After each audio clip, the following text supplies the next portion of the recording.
welcome back. Hi. Alright, today is Super Submarines by Tony Minton and Ant Parker.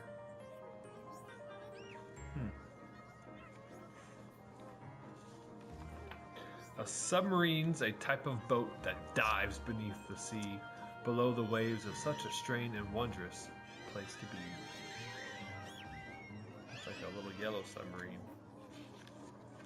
To dive, it takes in water until its tanks are full. The weight of water gives the submarine a downward pull. Look at those little mice and animals operating valves and filling tanks with water. When it's underwater, the propeller makes it go. The hydroplanes can tilt to steer it up or down like so. The rudder also steers the sub and turns it left or right. Computers help navigate down deep. There is not much light. Look at that. The fishies, all the things, the propeller, those little rudders.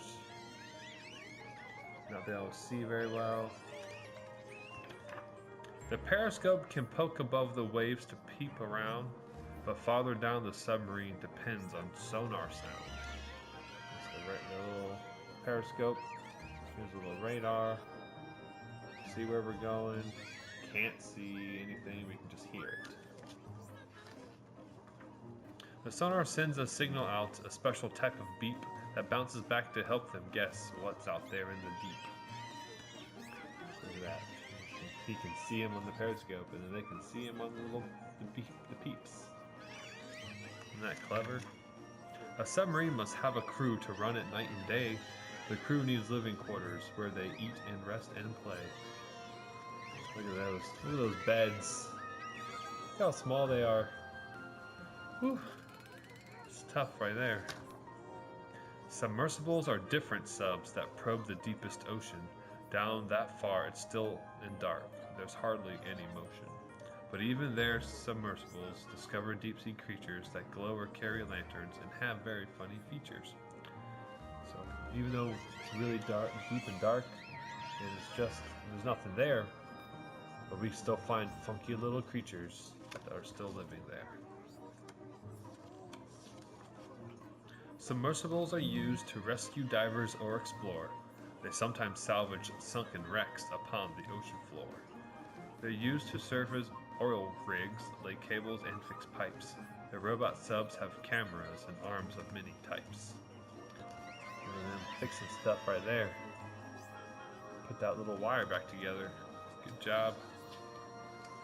But look, our sub is rising. Its work below is done. Very soon the busy crew will see the sky and sun. Looks like they're gonna go to the surface. Whoosh. Yeah. The ballast tanks have emptied. They pushed the water out. The submarine is back in dock. Hooray! The sailors shout. Yay! We're home. Let's have a party. Yeah. Oh, where'd he go? There he is. Look at that. And it tells you all the little parts. That was a cute little book.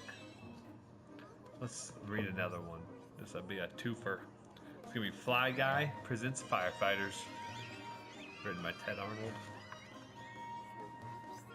A boy had a pet fly named Fly Guy. Fly Guy could say the boy's name. Buzz!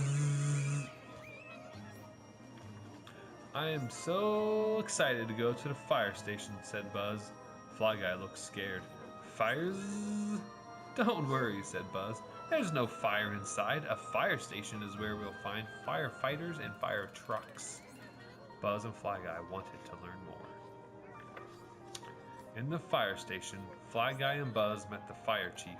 A fire chief is a firefighter who is in charge of the station. He gets a call when someone pulls a fire alarm or dials 911. It's the fire chief.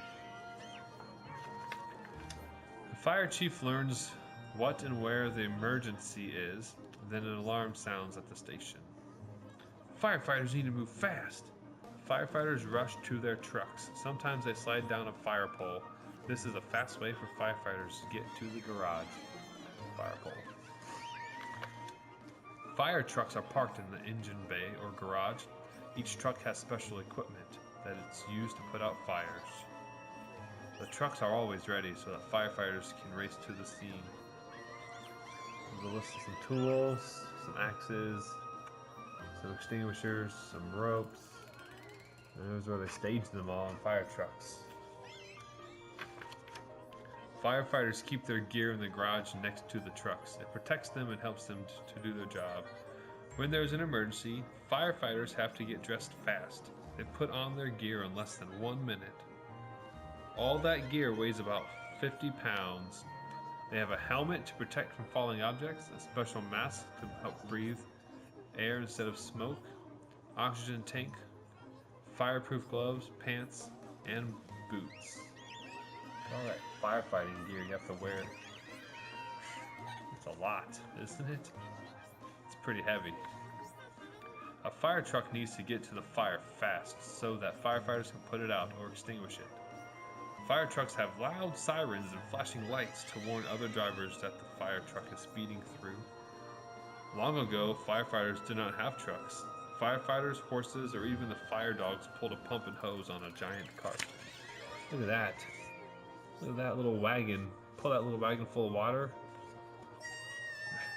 Just so we can put a fire out. There's a pump panel inside each truck. It controls the hoses. Every truck has a long hose and a tank filled with about 25 bathtubs of water. Pumps push water through the hose at 1,000 gallons per minute. If the water runs out, firefighters hook up their hoses to fire hydrants. 1,000 gallons a minute? Can you imagine that? It's a lot of water. Firefighters carry lots of extra tools to use in an emergency. Ladders and axes can help them reach someone trapped in a burning building. Many firefighters have medical training. They carry first aid kits to help people who are hurt.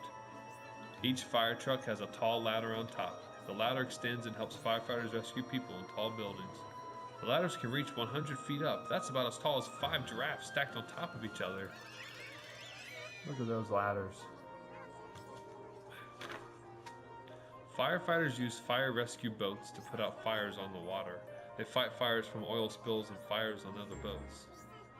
For a large fire, like a forest fire, firefighters use helicopters. Water and special firefighting chemicals are poured onto the flames below.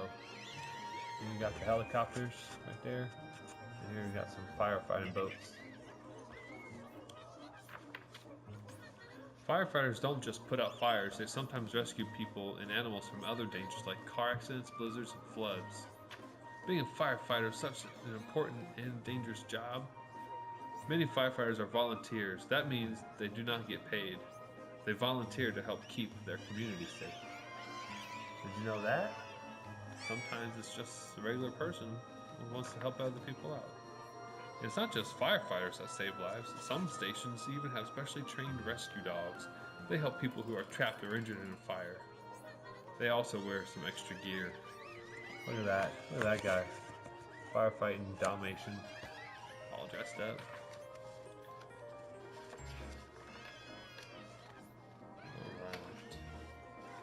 Firefighters have an amazing job, Buzz said. It is so cool they help so many people and keep us safe. And they cannot wait to go on another trip. All right, bye everybody. Thanks again. See you.